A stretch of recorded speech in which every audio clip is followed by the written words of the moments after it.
this fantasy that we're somehow going to drop in there and pluck out the Ayatollah or drop a bomb on him, and then the entire government is going to collapse because you get rid of the Ayatollah.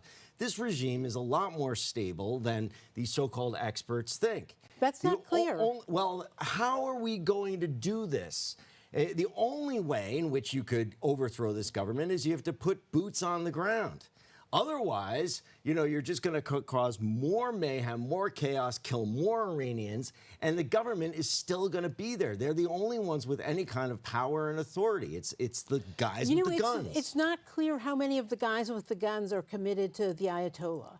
Some of them will switch sides. Switch sides to what? Like, what is this fantasy that we can just get rid of the evil dictator and then we're going to have freedom and democracy is going to reign. It's going to be rainbows and unicorns. We heard the same crap 20 years ago with Iraq. I remember when we heard it 30 years ago with the Soviet Union. That worked. That worked just fine. Do they have a great government? No. Do they have a government that's much, much better than what they had for 70 years? Of course they do. Well, okay, if you're going to compare it to the Soviet Union, but that is apples and oranges. We're dealing with Iran. We're dealing with a Middle Eastern country that has been under an Islamic fundamentalist regime for decades. You can't just sort of compare this to what would happen in the Soviet Union with an entirely different culture.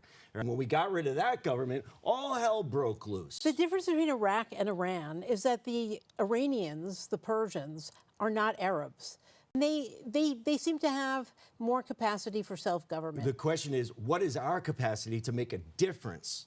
Whenever we drop bombs, we make the situation worse. The American public want none of this, and you can't blame them.